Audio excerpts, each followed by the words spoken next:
Bonjour chers frères et sœurs, je vous salue, vous qui aimez l'histoire. Alors, de toutes ces nombreuses vidéos sur les Akans, il y a des aspects encore que je n'ai pas abordés. C'est par exemple celui de la toponymie. Quelquefois, quand je fais l'histoire du peuplement, bon, je passe rapidement là-dessus parce que alors, ce n'est pas ça qui focalise mon attention. Mais j'ai décidé de faire donc une série de vidéos sur la toponymie, c'est-à-dire les noms de lieux. Les noms de lieux. Bon, peut-être que j'en viendrai ensuite peut-être à l'onomastique, c'est-à-dire les noms de personnes, mais ça, bon, on verra ça plus tard. Cela veut dire que vraiment, j'ai beaucoup de choses à faire.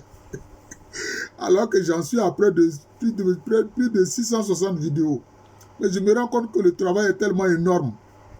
Alors, je vais aborder certains noms.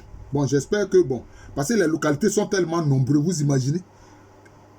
Un peu partout, les localités là sont nombreuses. Quelquefois, il y en a 200, 300 noms. Je ne pourrais pas faire tout ça là. Donc, je vais prendre certains comme ça. Voilà. Si, par les commentaires, vous me dites, mes professeurs, pensez à telle localité, bon, je le ferai. Bon, par exemple, en pays Baoulé, ou Waoulé, il y a beaucoup de localités qui portent des noms d'ancêtres.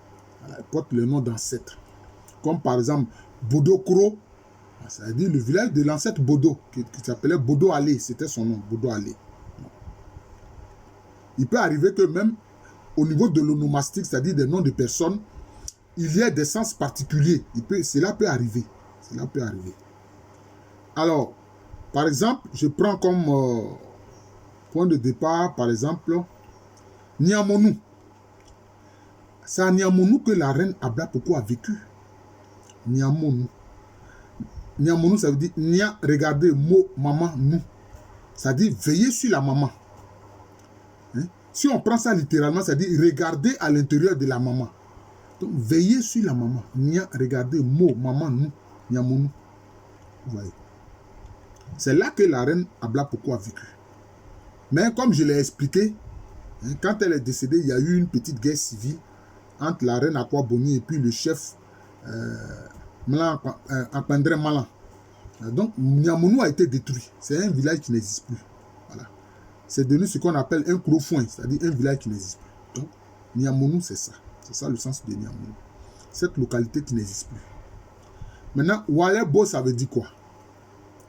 Bon, certains traditionalistes disent Walebo, c'est sous l'arbre Walé. Parce qu'il y a un arbre qui s'appelle Walé. Un arbre qui s'appelle Walé. Qui produit des sortes de... Bon, je ne dirais pas des fruits, ce ne sont pas des fruits qui sont comestibles, non. Mais on utilise ça, c'est des toupies, ça forme des toupies. On utilise ça comme toupies. Voilà. Mais moi, personnellement, ce n'est pas l'explication que je donne au terme Walebo. Pour moi, Walebo, ça vient de Wa, qui veut dire, c'est le pluriel de noble. C'est la même racine comme Waoulé, Wa. Voilà, ça veut dire noble, les nobles. Les, ça veut dire le moment. Beau, ça veut dire sous le moment des nobles. Ça veut dire, sous le moment des nobles. Si je veux traduire littéralement, c'est ça. C'est-à-dire la période de la noblesse. C'est ce que ça veut dire, Walebo. La période de la noblesse. C'est le moment où la noblesse doit s'expliquer. Enfin, doit, je peux dire, s'exprimer. Voilà, c'est cela. Donc, voilà le sens que je donne au terme Walebo. Bon, sur les titres, je ne mettrai pas le sens du nom Bodo-Kro. Je vais passer là-dessus. Et puis, vous avez le thème de Tchasalé, qu'on dit ordinairement Tiasalé. En fait, Tiasalé, ça vient de Tchassa, qui est le nom de l'esprit qui est dans le Bandama en ce lieu-là. L'esprit tutélaire du fleuve Bandama, là, au lieu où se trouve la cité de Tchasalé, là. Son esprit, l'esprit s'appelle Tchassa. L'esprit s'appelle Tchassa. Et malheureusement, il faut qu'on dise, hein, nos ancêtres n'ont pas toujours fait de bonnes choses. Hein, ça, je suis désolé, je le dis. Mais on lui sacrifiait des captifs. Cet esprit-là, qui est dans le Bandama en ce lieu, il dit que lui, il déteste les captifs. Il n'aime pas les captifs. Donc, on lui, pourtant, il dit qu'il n'aime pas les captifs. Hein. Il déteste les captifs. Donc, on lui sacrifie des captifs. Donc, quand on dit Tchassalais, ça dit que c'est le moment du Tchassa. Voilà. C'est le moment du Tchassa, c'est le règne de Tchassa. Hein? Cet esprit qui est dans le banc d'Ama en ce lieu, à qui on sacrifie des captifs, des êtres humains, malheureusement. Vous avez la localité de Béoumi. Béoumi. Béoumi. Béoumi, ça veut dire simplement qu'on me voit. Béoumi, on me voit. On me voit.